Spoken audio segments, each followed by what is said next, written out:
এখান থেকেই তো আওয়াজটা আসছিল। আওয়াজটা তো এই দিক থেকেই আসছিল। কে এখানে? কে?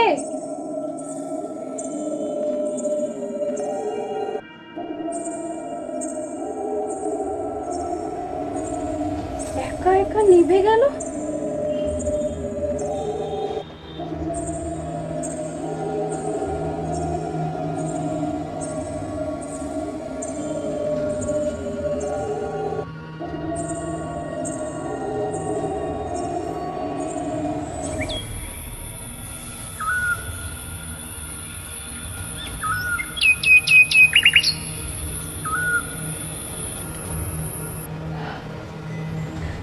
উফ, কি জোরে লেগে গেল। নীলাবতী এখানে ঘুমাচ্ছে কেন? এই নীলাবতী, নীলাবতী এখানে ঘুমাচ্ছে কেন? ওঠো এখান থেকে। তখন ধরে ডাকছি, কি শুনতে পাচ্ছি না নাকি? নীলাবতী, এই নীলাবতী, মা তাড়াতাড়ি আসুন, দেখুন কি হয়েছে। নীলাবতী যার নেই। সকাল সকাল ষাঁড়ের মতো চেঁচাচ্ছ কেন বলো তো? কি কি হয়েছে ওর? দেখুন মা, দেখুন নীলাবতী আমাদের ছেড়ে চলে গেছে। কি উল্টো পাল্টা কথা বলছো? ওর নিঃশ্বাস কি চলছে না? দেখো ভালো করে। আর দেখে কি হবে মা, ও তো আর নেই। কি হয়েছে মেজো বৌমনি, তুমি কাঁদছো কেন?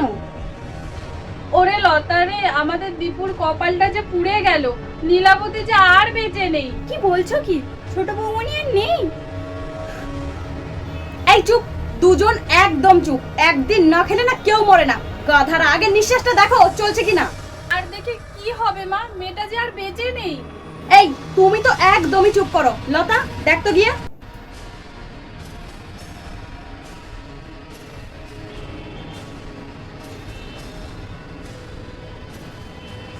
গিন্নিমা, নিঃশ্বাস চলছে। কি নিঃশ্বাস চলছে? তার মানে ও মরেনি? আমি তো আগেই বললাম একদিন না খেলে কেউ মরে না। যত সব না দেখে দেখেই কান্নাকাটি শুরু করে দিয়েছে। কি বলো তোমাদের সকাল সকাল এত চেঁচামেচি কেন? ওর কি হয়েছে মা? ও এভাবে শুয়ে আছে কেন? কি আবার হবে? অজ্ঞান হয়ে গেছে। কি, একটা মানুষ এভাবে অজ্ঞান হয়ে শুয়ে আছে আর তোমরা নিজেদের মধ্যে কথা বলছো? সত্যি?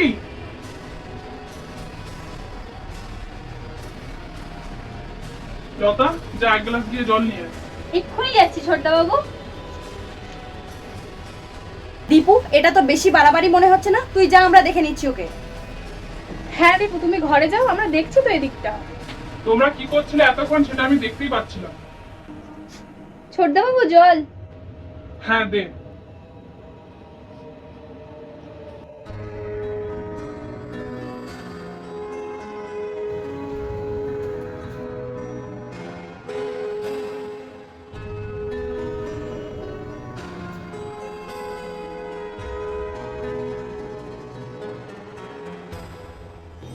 আপনারা এখানে? ন্যাকা, তুমি কিছু জানো না নাকি? হ্যাঁ, অজ্ঞান হওয়ার নাটক করে পড়েছিলে।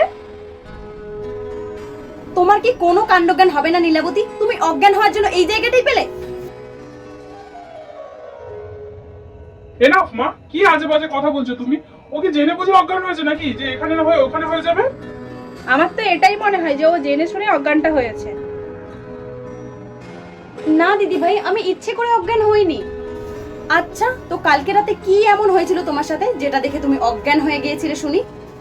আসলে মা, কাল রাতে আমি নুপুরের শব্দ পেয়ে বাইরে বেরিয়েছিলাম, আর তারপরেই কে এখানে?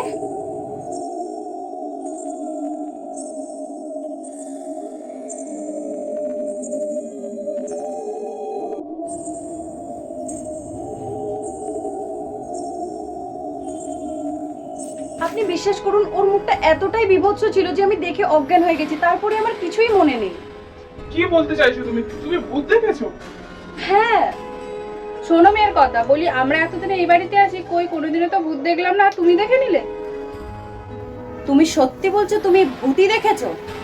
হ্যাঁ মা, আমি সত্যি বলছি, আমি সত্যি ভূত দেখেছি। মাঝে মাঝে আমিও তো রাতে নুপুরের শব্দ পাই। তাহলে ও যা বলছে সব কি সত্যি? এই তুমি তোমার বাজে কথাগুলো রাখো তো, যাও গিয়ে ঘরে রেস্ট করো। দীপু তুই এখন ঘরে যা, ও এখন ঠিক আছে। কিন্তু মা আমি তো। আমি ঘরে যেতে বলেছি। ঠিক আছে, যাচ্ছি। মেজো বউ তুমিও ঘরে যাও। কি আমি? এত আমি আমি না করে যাও তো এখান থেকে। ঠিক আছে, যাচ্ছি। ধুর বাবা, ওরা কি বলবে কে জানে, শুনতেই পাবো না। আর তুই বা এখানে দাঁড়িয়ে আছিস কেন? তোকেও কি আলাদাভাবে বলতে হবে আমাকে যেতে?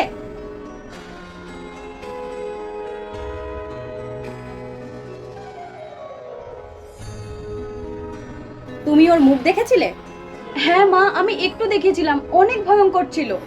ঠিক আছে তুমি এখন যাও।